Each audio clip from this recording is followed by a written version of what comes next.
Hello students. तो स्वागत है आपका टाइम एंड डिस्टेंस की सेकंड क्लास में। और आज हमारे पास एफकैट के क्रैश कोर्स का 5वां दिन है। इससे पहले हमने टाइम एंड वर्क कंप्लीट किया था। टाइम एंड वर्क अपना हो चुका है और आज अपने सीधे second chapter time and distance की ही बात करेंगे, जो कि हमारा कल स्टार्ट हुआ था। कल पहली क्लास थी, आज सेकंड क्लास है टाइम एंड डिस्टेंस। और शुरू करते हैं आज की क्लास को। तो आज के दिन अपने मेनली जो क्वेश्चन रहेंगे रिलेटिव स्पीड के ऊपर ज़्यादा रहेंगे कि रिलेटिव स्पीड का केस आपका क्या कहता है। रिलेटिव स्पीड आपको क्या बोलती है कि अगर दो ऑब्जेक्ट ऐसे हैं जो अपोजिट डायरेक्शन में आ रहे हैं, अगर दो ऑब्जेक्ट ऐसे हैं जो अपोजिट डायरेक्शन में चल रहे हैं, एक ऑब्जेक्ट की स्पीड s1 है और दूसरे की स्पीड s2 है, तो इन दोनों की जो रिलेटिव स्पीड होगी वो आपके पास s1 प्लस s2 होगी। मतलब अगर दो ऑब्जेक्ट अपोजिट डायरेक्शन में जा रहे हैं तो आपने उनकी स्पीड को प्लस करना है। और अगर उन दोनों की डायरेक्शन सेम है, अगर उन दोनों की डायरेक्शन सेम है, तब आपने रिलेटिव स्पीड जो होगी, जो आपकी रिलेटिव स्पीड होगी, वो ज़्यादा स्पीड में से कम स्पीड वाले को आपने माइनस कर देना है। ये आपकी उस केस में रिलेटिव स्पीड होगी। तो अपोजिट डायरेक्शन में चलने का मतलब क्या है? अपोजिट डायरेक्शन में चलने का मतलब ये है कि एक ऑब्जेक्ट मान लो यहाँ से आ रहा है और एक ऑब्जेक्ट मान लो यहाँ से आ रहा है। इसकी स्पीड s1 है और इसकी स्पीड s2 है। तो s1 प्लस s2 स्पीड से वो इस बीच की डिस्टेंस को कवर कर रहे हैं। मतलब इन दोनों ऑब्जेक्ट के बीच की जो डिस्टेंस आपके पास d मान के चल रहे हो आप, कि दो ऑब्जेक्ट आपके कोई d डिस्टेंस पे है, तो ये डिस्टेंस जो है वो इस स्पीड से कम हो रही है। मतलब ये हुआ कि मान लो इसकी स्पीड अगर 20 किलोमीटर पर आवर है और इसकी स्पीड 30 किलोमीटर पर आवर है और बीच की डिस्टेंस मान लो 100 किलोमीटर है, तो यहां पर रिलेटिव स्पीड दोनों की अपोजिट डायरेक्शन होने के कारण 20 प्लस 30 50 हो जाएगी। कि रिलेटिव स्पीड आपके पास होगी 50 kilometre per our. 50 kilometre per our relative speed है।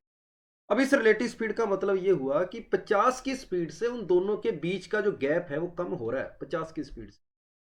तो 50 की स्पीड से अगर उनके बीच का गैप कम हो रहा है तो 100 किलोमीटर का गैप आपको पता ही है कवर करने में सिर्फ 2 घंटे लगेंगे। तो यहाँ आपको अपोजिट डायरेक्शन में रिलेटिव स्पीड को जो अपने प्लस करते हैं उसके बारे में आपको पता लगा होगा कि उसका मतलब क्या होगा। और अगर सेम डायरेक्शन में अगर दो ऑब्जेक्ट जा रहे हैं तब रिलेटिव स्पीड आपने माइनस करना है। इसका मतलब ये हुआ कि एक ऑब्जेक्ट मान लो यहाँ पर है जिसकी स्पीड s1 है, दूसरा ऑब्जेक्ट मान लो यहाँ पर है जिसकी स्पीड s2 है।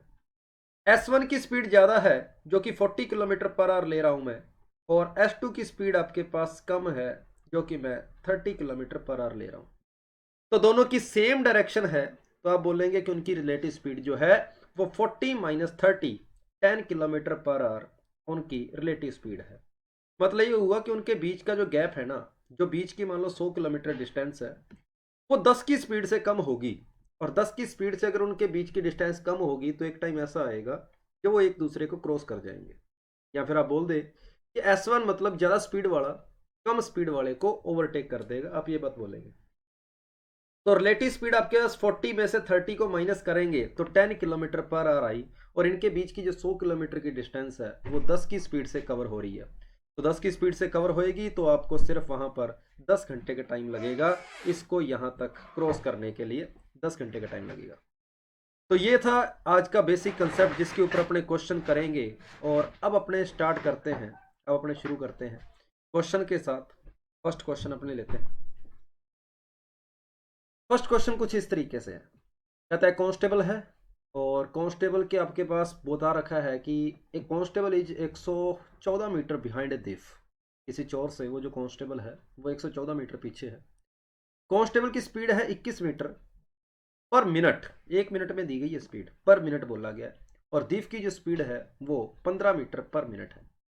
कि कांस्टेबल जो है वो 1 मिनट के अंदर 21 मीटर जाता है और दीफ जो है वो 1 मिनट के अंदर 15 मीटर जाता है। तो कितने टाइम में वो दीफ को पकड़ लेगा, क्वेश्चन ये है। तो यहाँ क्वेश्चन को देखते ही पता लग रहा है कि दोनों सेम डायरेक्शन में जा रहे हैं और दोनों बॉडी जो है, दोनों ऑब्जेक्ट जो है, ये दोनों मूव कर रहे हैं। और जब दोनों एक दूसरे को मूव कर रहे हैं तो मैं सबसे पहले रिलेटिव स्पीड पर जाऊंगा। यहाँ पर इनकी जो रिलेटिव स्पीड होगी वो कितनी होगी। तो डायरेक्शन सेम है तो 21 में से 15 को मैं माइनस करूंगा, 6 मीटर पर मिनट। ये इनकी रिलेटिव स्पीड होगी। इसका मतलब ये हुआ कि हर 1 मिनट में उनके बीच का जो गैप है वो 6 मीटर कम हो जाएगा। 1 मिनट में 6 मीटर गैप कम हो रहा है, और हर 1 मिनट में अगर 6 मीटर गैप कम हो रहा है तो 114 मीटर का गैप उनको कवर करने में कितना टाइम लगेगा उस कांस्टेबल को। तो 114 के अंदर मैं 6 का डिवाइड कर दूंगा और मेरे पास 19 मिनट इस क्वेश्चन का आंसर हो जाएगा, 19 मिनट। अगर आप इसको फॉर्मूले की ओर जाएं तो फॉर्मूला अपना वही था, S1 माइनस S2, जो कि स्पीड होगी डिस्टेंस अपॉन में टाइम, डिस्टेंस अपॉन टाइम आ गया। तो S1 minus S2 is equal to distance upon time. Speed आपको यहां पर दे रखी है 21 मीटर, तो यहां हो गया 21। S2 ये आपके पास है 15 मीटर, 15 मीटर पर मिनट। तो दोनों की स्पीड आपने यहां पर पुट कर दी, और ये आपने यहां पर स्पीड जो है वो पर मिनट में ली है, मतलब जो भी आंसर आएगा आगे जो टाइम लेना होगा वो हमने मिनट में लेना होगा।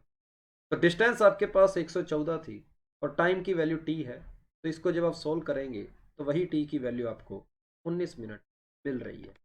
अब ये 19 मिनट क्यों मिला, मिनट में क्यों आया आंसर, क्योंकि यहाँ पर जो स्पीड है ये हमारी मीटर पर मिनट में है, और ये मीटर में है तो टाइम अपने यहाँ पे आपका मिनट में आएगा। तो रिलेटिव स्पीड का बेसिक कॉन्सेप्ट का ये अपना पहला क्वेश्चन था, और अब अपने सेकंड क्वेश्चन की ओर चलते हैं। कहता है दो ट्रेन है सेम डायरेक्शन में जा रही है, एक की स्पीड है 56 किलोमीटर पर आवर और दूसरी की स्पीड है 27 kilometre per hour. Faster train जो है, the faster train passes a man in the slower train, slower train के अंदर एक मैन बैठा है जिसको वो 10 सेकंड में पार करती है। तो फास्टर ट्रेन की लेंथ क्या होगी। अब यहां पर फास्टर ट्रेन के अंदर मैन बैठा है, जो मैन है वो स्लोवर ट्रेन में बैठा है, और फास्टर ट्रेन उस मैन को कितने टाइम में पार कर रही है।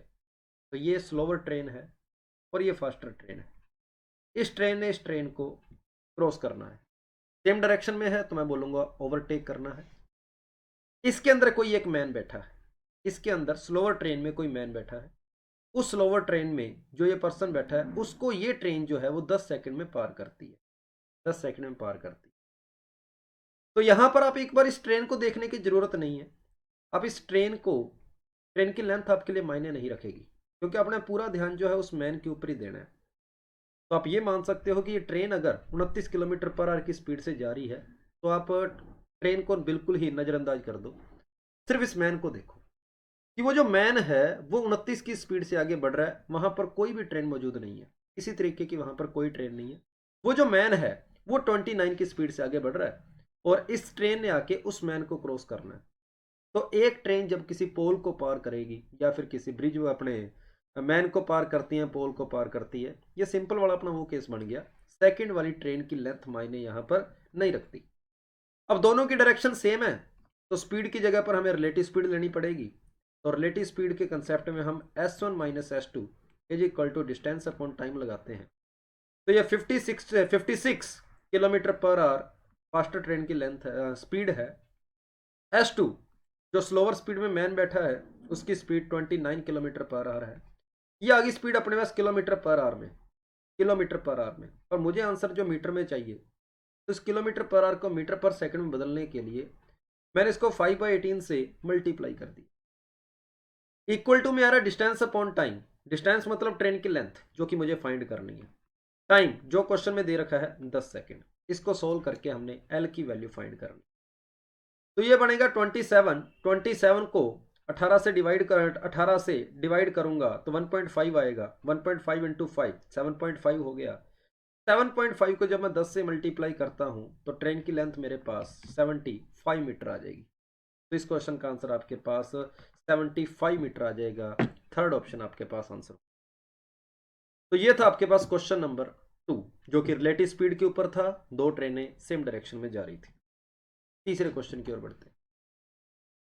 कहता है दो सिटीज है ए और बी, उनके बीच की डिस्टेंस है 300 किलोमीटर।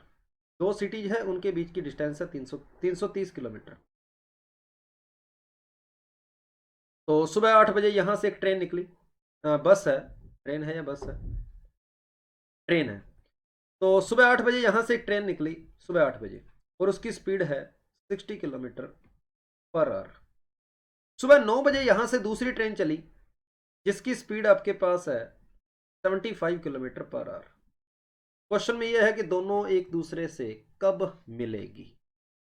तो रिलेटिव स्पीड का कंसेप्ट तो हम तब लगाते हैं जब दोनों बॉडी मूव कर रही हो, दोनों ट्रेन्स मूव करेगी, तब मैं रिलेटिव स्पीड की बात करूंगा। लेकिन 8 बजे से लेकर 9 बजे तक सिर्फ एक ही ट्रेन जा रही है, दूसरी ट्रेन अपनी जगह पर रुकी हुई। तो 9 बजे तक तो मैं simple simple time and distance की बात करूंगा, 9 बजे तक। उसके बाद रिलेटिव मोशन शुरू होएगा। 9 बजे तक मैं बिल्कुल बेसिक कंसेप्ट को सोचूं। तो 8 बजे से लेकर 9 बजे तक जो पहली ट्रेन है वो 60 किलोमीटर चल चुकी होगी, क्योंकि उसकी स्पीड 60 किलोमीटर पर आवर है। तो 9 बजे तक, 1 घंटे तक वो ट्रेन जो है वो 60 किलोमीटर चल चुकी हो। पीछे डिस्टेंस आपके पास बच गई 270 किलोमीटर। अब ये 270 किलोमीटर का जो गैप है वो इन दोनों ट्रेन ने मिलकर कवर करना है। ये ट्रेन इधर से 60 किलोमीटर पर आवर की स्पीड से आ रही है और ये ट्रेन उधर से 75 किलोमीटर पर आवर की स्पीड से आ रही है। दोनों अपोजिट डायरेक्शन में आ रही है। बीच की डिस्टेंस 270 किलोमीटर है। ये 270 किलोमीटर की डिस्टेंस दोनों ने कवर करनी है, एक ने 60 की स्पीड से, दूसरे ने 75 की स्पीड से। तो अपोजिट डायरेक्शन होने के कारण मैं इनकी स्पीड को प्लस कर दूंगा। तो रिलेटिव स्पीड आएगी आपके पास, रिलेटिव स्पीड आ जाएगी 75 प्लस 60 मतलब 135 किलोमीटर पर आवर। मतलब ये जो 270 किलोमीटर की जो डिस्टेंस है ना वो 135 की स्पीड से कवर होगी। ये 270 किलोमीटर डिस्टेंस 135 की स्पीड से कवर होगी। तो 2 घंटे आपको लगेंगे ये डिस्टेंस कवर करने में। अब 9 बजे के बाद 2 घंटे का टाइम ऐड कर दो, 11 बजे दोनों ट्रेन एक दूसरे को मिल जाएगी। तो ये था इस क्वेश्चन का आंसर। 11 AM आपके पास आंसर आ जाएगा। उसके बाद क्वेश्चन नंबर 4, क्वेश्चन की ओर चलते हैं। कहता 2 man A and B start from X and Y at same time towards each other। 2 man हैं A और B, वो X और Y से एक दूसरे की ओर चलना शुरू करते हैं और बीच में किसी जगह पर दोनों मिल जाते हैं। उसके बाद क्या होता है, बाकी की जो बची हुई जर्नी है, पहला मैन 9 घंटे में कवर करता है और दूसरा मैन 4 घंटे में कवर करता है। और फास्टर की स्पीड स्लोवर वाले से find the faster speed if slower speed is 40 kilometre per our. Slow वाले की स्पीड अगर 40 किलोमीटर पर आवर है तो फास्ट वाले की स्पीड क्या होगी।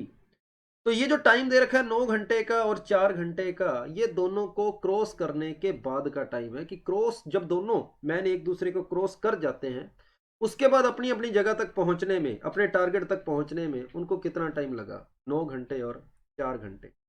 ये वो आपको टाइम दे रखा है और पूछा क्या गया है, फास्टर की स्पीड पूछी है क्या हो। तो ऐसे क्वेश्चन को करने के लिए आप एक सिंपल सा, बिल्कुल सिंपल सा कंसेप्ट काम में ले सकते हो कि दोनों की जो स्पीड का रेशो होता है वो T2 अपॉन T1 के रेशो का स्क्वायर रूट होता है। अब इस बिल्कुल छोटे से कंसेप्ट को काम में लेकर इस क्वेश्चन का आंसर बता सकते कि T1 और T2 जो होते हैं वो टाइम होते हैं क्रॉस करने के बाद कितना टाइम लगा, ये वो वाले टाइम है T1 T2। तो इनमें से किसी की भी एक को स्पीड को फास्ट मान लेना, बस उसका टाइम नीचे आएगा। और जिसकी यहां पर अगर इसकी स्पीड की बात कर रहे हो तो इसके कॉरस्पॉन्डिंग टाइम जो है वो ऊपर आएगा। तो इस ट्रेन को या फिर इस मैन को जो भी टाइम लग रहा है S2 है तो उसके लिए T2 रहेगा और S1 के लिए T1 रहेगा। तो मैं मान लेता हूं इन दोनों में से किसी भी एक को स्लो मान लेता हूं, किसी भी एक को फास्ट मान लेता हूं। मान लो कि S1 जो है वो फास्ट है, S2 जो है वो स्लो है। तो उसने बोला फास्टर की स्पीड क्या होगी, मतलब S1 मुझे फाइंड करना है। S2 स्लोवर है, स्लोवर की स्पीड आपको 40 दे रखी है, अंडर रूट T2। स्लोवर को अगर S2 माना है तो स्लोवर वाले के टाइम को ही T2 मानेंगे। और आपको पता है कि जिसकी स्पीड कम होएगी टाइम उसी को ज्यादा लगता है, इसलिए 9 वाला जो टाइम है वो S2 के कोरस्पॉन्डिंग रहेगा, वो T2 के लिए रहेगा। T2 आपका 9 है। तो T2 अगर 9 हो गया तो T1 की वैल्यू 4 होगी। यहां से S1 की वैल्यू आ गई आपके पास 3/2 इंटू में 40, जो कि 60 किलोमीटर पर आवर है। ये इस क्वेश्चन का आंसर हो जाएगा 60 kilometre per our. Direct formula लगाया और आपको आंसर मिल जाएगा। बस यहां पर ये बात याद रखना कि जिसकी स्पीड की बात कर रहे हो टाइम उसके अपोजिट आएगा, टाइम उसके अपोजिट आएगा और अंडर रूट में आएगा। नेक्स्ट क्वेश्चन के ऊपर चलते हैं। क्वेश्चन नंबर 5 आपके सामने है। कहता है 2 trains of equal length, 2 equal length की ट्रेन्स है, सेम डायरेक्शन में जा रही है और उनकी आपको स्पीड दे रखी है। The faster train Passage the slower train in 36 second, the length of each train, दोनों ट्रेन की लेंथ क्या है। ये सिंपल रिलेटिव मोशन का सीधा सीधा आपके पास क्वेश्चन है कि अगर सेम डायरेक्शन में जा रही है तो दोनों की स्पीड को आपस में माइनस करेंगे, S1 माइनस S2 आएगा, और दोनों की लेंथ को प्लस करना होता है, जो कि आपके पास यहाँ पर सेम लेंथ बोला है उसने, इक्वल लेंथ बोल रखा है, अपॉन में टाइम आ जाता है, speed is equal to distance upon time. तो फास्टर की स्पीड है 46 किलोमीटर पर आवर, स्लोवर की स्पीड है 36 किलोमीटर पर आवर, ये स्पीड किलोमीटर पर आवर है। इसको मीटर पर सेकंड में बदलना है तो आपको 5/18 से मल्टीप्लाई करना पड़ेगा, और total length L plus L जो कि 2L हो जाएगी, और टोटल टाइम जो है वो आपके पास 36 सेकंड है, यहाँ पर 36 आ जाएगा। इसको सोल्व करें और आपको L की वैल्यू मिल जाएगी इसको सोल्व करने पर। 18 से 36 को कैंसिल करेंगे 2 बार, 2 से 2 कैंसिल हो गया, यहां से L की वैल्यू आ गई 10 इंटू में 5 जो कि 50 मीटर हो जाए। इस क्वेश्चन का आंसर आपके पास फोर्थ ऑप्शन रहेगा। तो ये भी आपका रिलेटिव मोशन का क्वेश्चन है, दोनों जो ट्रेन्स है वो मूव कर रही है, सेम डायरेक्शन में जा रही है, तो स्पीड को हमने S1 माइनस S2 की। समझ आया होगा, ये बिल्कुल बेसिक क्वेश्चन है। तो नेक्स्ट क्वेश्चन की ओर चलते हैं अपने। अगला क्वेश्चन क्या कहता है, कहता है एक साइकिलिस्ट है, cyclist move non stop from A to B, A से बी तक कोई साइकिलिस्ट जा रहा है और डिस्टेंस 14 किलोमीटर है, और उसकी कोई ना कोई एवरेज स्पीड होगी। If he speed reduce by 1 kilometre per hour then he take 20 minute more to cover the same distance. Original speed पूछिए उसने क्या होगी, तो चाहे वो धीरे जाए चाहे वो तेज जाए, मैंने देखा कि दोनों केस में डिस्टेंस सेम है। पहले केस में और दूसरे केस में मैंने देखा कि डिस्टेंस जो है सेम है, और जब डिस्टेंस सेम होगी तो distance is equal to speed into time is equal to speed into time. ये सिंपल सा बेसिक कंसेप्ट रहेगा। पहले उसकी स्पीड कितनी है ये आपको नहीं दे रखी, और डिस्टेंस 14 किलोमीटर है, ये डी की वैल्यू आपको 14 दे रखी। कहता है if his average speed reduce by 1 kilometre per our, मतलब पहले अगर उसकी स्पीड एस थी और टाइम आपको नहीं पता, अब उसने पहले से स्पीड 1 किलोमीटर पर आवर कम कर दी, अब कह रहा है उसको पहले से 20 मिनट ज़्यादा लग रहे हैं, तो यहाँ से टाइम जो आएगा, यहाँ से टाइम जो आएगा वो पहले से 20 मिनट ज़्यादा होंगे। तो t प्लस 20 मिनट को मैं 1/3 ले रहा हूँ। अब इस तरीके से इसको सोल्व करके इस क्वेश्चन का आंसर निकाल सकते हैं, लेकिन अगर आप इस क्वेश्चन का जल्दी अप्रोच करना चाहते हैं तो इन इक्वेशंस को सोल्व करने की बजाय जिस फॉर्मूले के ऊपर हम कल विचार कर रहे थे वही फॉर्मूला आज भी आप काम में ले सकते हो, जो कि कुछ इस तरीके से था कि डिस्टेंस इज इक्वल टू दोनों स्पीड का प्रोडक्ट अपॉन दोनों स्पीड का डिफरेंस इनटू में आपके पास आएगा टाइम का डिफरेंस। कल हमने इस फॉर्मूले के बारे में बात करी, तो इसके अंदर सब वैल्यूज पुट कर देते हैं जो हमारे पास है। ये मैंने आपको यहाँ पर बेसिक बताया है, आप इसको सोल्व करके भी आंसर निकाल सकते हैं, लेकिन अगर पेपर में करना है तो ये अप्रोच आपके पास ज़्यादा ठीक रहेगी। तो डिस्टेंस 14 है, speed s into S minus 1, दोनों स्पीड का डिफरेंस जो कि 1 किलोमीटर पर आवर है, और यहाँ आपके पास ये 1/3 है। तो जब इसको क्रॉस मल्टीप्लाई किया तो आपने देखा कि s into S minus 1 is equal to 14 into 3 42 आ रहा है। कोई दो नंबर बताओ जो आपस में लगातार हो और उनका प्रोडक्ट 42 बने, दो नंबर जो लगातार हो और उनका प्रोडक्ट 42 बने, तो वो नंबर होंगे 7 और 6। मतलब s की जगह अगर मैं 7 पुट करता हूं तो ये 7 हो जाएगा, ये 6 हो जाएगा, और मुझे 42 मिल जाएगा। मतलब s की वैल्यू 72 किलोमीटर पर आवर बिल्कुल ठीक है। तो इस तरीके का क्वेश्चन अपने कल वाले आप फॉर्मूले से कर सकते हो, बेसिक के ऊपर जाने की जरूरत नहीं है, ये थोड़ा सा आपका लेंथी हो जाएगा।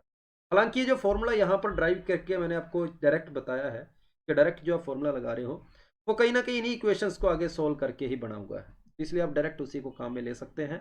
तो इस फॉर्मूले के ऊपर क्वेश्चन 2-3 क्वेश्चन हमने कल पिछली क्लास में भी किए थे। अगले क्वेश्चन की ओर चलते हैं, और इस क्वेश्चन का आंसर आपके पास हो गया 7 kilometre per our.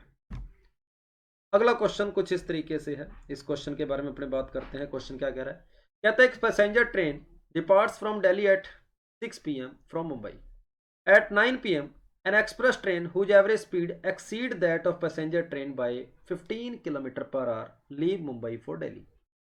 Two trains meet each other at mid route. दोनों क्या करते हैं, बिल्कुल मिड रूट में मिलते हैं। मतलब 1080 किलोमीटर की जो डिस्टेंस थी ना, उसके बिल्कुल बीचों बीच का मतलब 540 किलोमीटर वो चल के आई है, 540 किलोमीटर ये चल के आई। दोनों ट्रेनें बिल्कुल एक दूसरे के मिड रूट में मिलती है। बस इतना है कि ये 6 बजे चली थी एक ट्रेन, दूसरी उधर से 9 बजे चली थी। कुछ average speed exceed that of passenger train by 15 kilometre per hour, कि इसकी स्पीड अगर एस है तो इसकी स्पीड होएगी S plus 15 kilometre per our. ये हमारे पास उसकी एवरेज स्पीड हो जाएगी। आगे क्या पूछा गया, two trains meet each other at mid route, at what time do they meet given that the distance between city इतना, कितने बजे दोनों एक दूसरे को मिलेगी, ये क्वेश्चन है। तो इसकी स्पीड एस है और मान लिया इसको टाइम कितना लगा, यहां से यहां तक आने में टी टाइम लगा। तो स्पीड इनटू में टाइम इज इक्वल टू आपके पास 540 आ जाएगा, यहां से लेकर यहां तक आने में 540 आ जाएगा। ठीक बात। उसके बाद यहां से लेकर यहां तक आने में इसको कितना टाइम लगा, इसको स्पीड है इसकी s प्लस 15, पहले से स्पीड 15 ज्यादा है, और टाइम जो लग रहा है ये 6 बजे चली थी 9 बजे चली है, मतलब उसके बाद चली है, मतलब इसको टाइम 3 घंटे कम लगे हैं, तो t-3 यहां पर टाइम आ जाएगा। और इसने डिस्टेंस कितनी कवर करी है, ये डिस्टेंस आपके पास 540 हो जाएगी। आप इसको सोल्व करके आंसर निकाल सकते। तो ये फिर हमारा पिछले क्वेश्चन की तरह इक्वेशंस की ओर चला गया, और वही सेम टाइप का कंसेप्ट अगर आपने देखा हो, और जब डिस्टेंस सेम होती है तो अभी हमने जो थोड़ी देर पहले फॉर्मूला लिखा था उस फॉर्मूले से आप दोबारा इस क्वेश्चन को कर सकते हैं।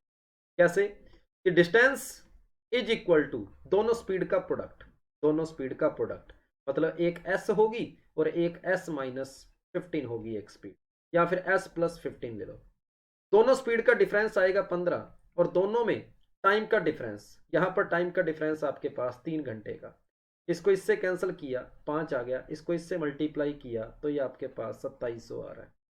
तो 2700 is equal to S into में s प्लस 15, s इंटू में s प्लस 15 आपके पास 2700 बनना चाहिए।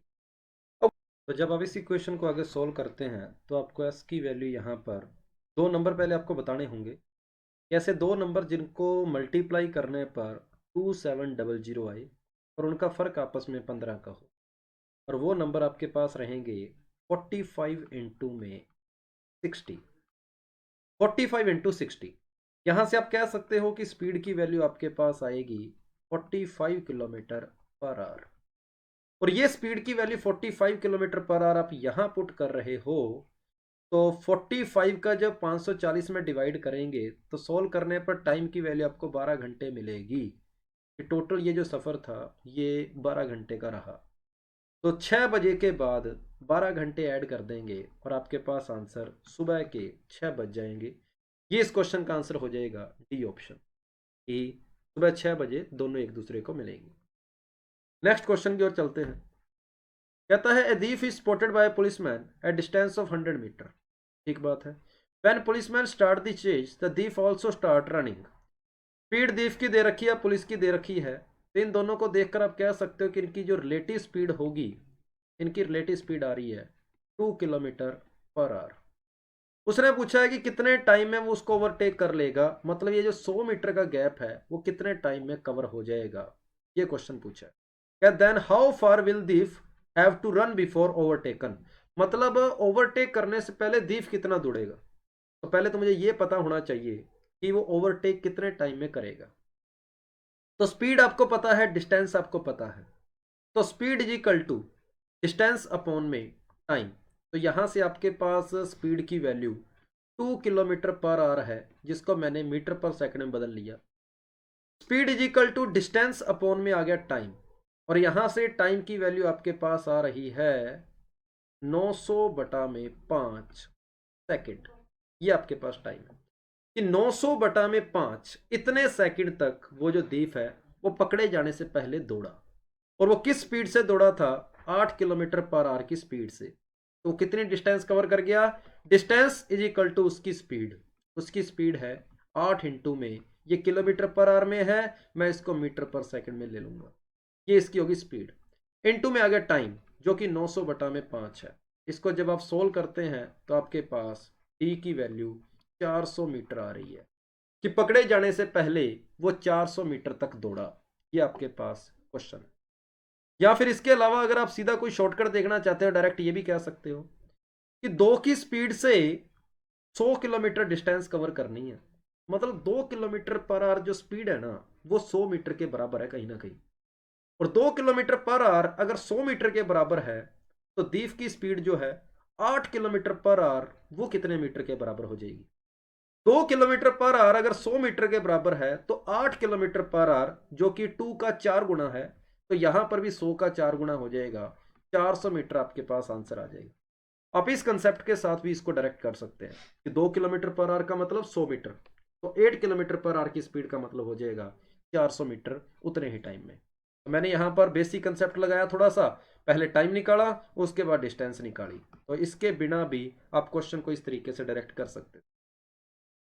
उसके बाद क्वेश्चन नंबर 9 है कि 100 मीटर की रेस में A run at 6 kilometre per hour, A 6 की स्पीड से दौड़ता है, और if A give A B A start of 8 metre and still beat him by 9 second, कि ए जो है वो बी को बोलता है कि भाई 100 मीटर की रेस है और वो 8 मीटर आगे खड़ा हो जाए, मतलब बी यहां से दौड़ना शुरू करेगा, ए यहां से दौड़ना शुरू करेगा, ए यहां से यहां तक पहुंचता है और बी यहां से यहां तक पहुंचता है। तो ए के लिए अगर हम बात करें कि ए के लिए डिस्टेंस जो है वो 100 मीटर है और बी के लिए डिस्टेंस जो है वो 92 मीटर है। तो 100 मीटर डिस्टेंस कवर करने में डिस्टेंस इज इक्वल टू ए की स्पीड इनटू ए को जितना भी टाइम लगा वो टाइम, ये ए के लिए इक्वेशन बन गई। बी के लिए अगर अपने बात करें तो बी 92 मीटर दौड़ा है, किस स्पीड से दौड़ा है ये मुझे नहीं पता किस स्पीड से दौड़ा है, लेकिन ये पता है कि उसको 9 सेकंड बाद वो वहां पे पहुंचा है and still beat him by 9 second, कि जितना टाइम उसको ए को यहां से यहां तक आने में टी सेकंड लगे थे ना, उसको टी से भी 9 सेकंड ज्यादा लगे हैं, मतलब टी प्लस 9 हो जाएगा, और ये आपकी सेकंड इक्वेशन हो जाएगी। तो इन दोनों इक्वेशन को सोल्व करने के बाद आपके पास एस की वैल्यू आ जाएगी। ये 6 हमने किलोमीटर पर आवर में लिया है और टाइम यहाँ पर 9 सेकंड में दे रखा है। अगर टाइम हम सेकंड में लेते हैं तो वो जो स्पीड है वो भी हमें मीटर पर सेकंड में लेनी पड़ेगी, और ये हमने मीटर पर सेकंड में लिया है। तो यहाँ 6 की बजाय थोड़ा सा आप इसको चेंज करके अपने 6 की जगह पर अपने स्पीड मीटर पर सेकंड में लेंगे ताकि सब कुछ अपना सेम यूनिट में रहे। तो 6 को मीटर पर सेकंड में बदलोगे तो 5/18 आ जाएगा और इनटू में आपके पास टी आ जाएगा। इससे इसको कैंसिल किया 3 बार, 5 से इसको कैंसिल किया 20 बार, तो टी की वैल्यू आपके पास आ गई 60 सेकंड आ गई टी की वैल्यू। और ये टी की वैल्यू 60 जब आप यहाँ पुट करोगे तो आपके पास एस की वैल्यू आ जाएगी जो कि 92/69 आ गई, और इसको जब 13 से कैंसिल करोगे 4/3 मीटर पर सेकंड आ गई। और इस 4/3 मीटर पर सेकंड को किलोमीटर पर आवर में बदलने के लिए 18/5 से मल्टीप्लाई कर दो, और ये आपके पास आ गया 24/5, मतलब 4.8 किलोमीटर पर आवर। ये इस क्वेश्चन का आंसर हो जाएगा। तो स्पीड मैंने यहां पर पूरी मीटर पर सेकंड में ली है शुरू से एंड तक, बिल्कुल लास्ट में उसको किलोमीटर पर आवर में चेंज किया। टाइम सेकंड में लिया गया था और जो डिस्टेंस है वो मीटर में ली थी। तो दोनों ए के लिए इक्वेशन बनाई, उसके बाद हमने बी के लिए इक्वेशन बनाई और उन दोनों इक्वेशन को सोल्व किया और आंसर आ गया। लास्ट क्वेश्चन लेते हैं। कहता है car has average speed 60 kilometre per our Delhi से आगरा, और एवरेज स्पीड उसकी जो है वाई है रिटर्न वापस आते टाइम, और ओवरऑल क्या बोल रहा है, if the average speed of the car for the whole journey is 40 kilometre per hour, पूरी जर्नी के लिए अगर उसकी स्पीड 40 किलोमीटर पर आवर है तो कहता है वाई की वैल्यू बताओ क्या है। तो सबसे पहले तो मैं 40 kilometre per our 60 kilometre per our का एलसीएम ले लेता, तो टोटल डिस्टेंस मैंने 120 किलोमीटर मान ली कि कोई बंदा 120 किलोमीटर गया था और 120 किलोमीटर आया, तो average speed is equal to होती है total distance upon total time. 120 kilometre अगर कोई बंदा 60 की स्पीड से जाएगा तो उसको 2 घंटे लगेंगे, और वापस आने वक्त जो मुझे स्पीड फाइंड करनी है जो कि वाई है, तो कितना टाइम लगेगा, ये टाइम लगेगा मेरे पास टोटल डिस्टेंस अपॉन में total time, total speed, total distance upon में स्पीड, इतना टाइम लगेगा। यहां से सोल्व करके हमने y की वैल्यू फाइंड करनी है। तो जब इसको मैं क्रॉस मल्टीप्लाई करता हूं तो 2 + 120/y इज इक्वल टू 240 में 40 का डिवाइड किया 6 आ गया, तो यहां से y की वैल्यू मेरे पास आ रही है 30 किलोमीटर पर आवर। ये इस क्वेश्चन का आंसर हो जाएगा 30 किलोमीटर पर आवर। नहीं तो आप इसको बेसिक फॉर्मूले से भी कर सकते हैं, जो कि 2uv अपॉन में u प्लस v था, ये एवरेज स्पीड का फॉर्मूला था। u की जगह पर यहाँ पर 60 पुट कर दो, v मुझे फाइंड करना है जो कि y है, और एवरेज स्पीड आपको क्वेश्चन में 40 दे ही रखी है, इसको काम में लेकर भी आप इस क्वेश्चन को कर सकते हैं। तो ये थी हमारी आज की टाइम एंड डिस्टेंस की सेकंड क्लास, और इसी क्लास को अपने कंटिन्यू करेंगे नेक्स्ट क्लास में। तो आज के लिए इतना ही, थैंक यू सभी को। तो वीडियो अगर अच्छी लगी हो तो इसको लाइक करना, और जितना ज़्यादा हो सके इस क्रैश कोर्स की सभी वीडियोज़ को शेयर करना। थैंक यू सभी को।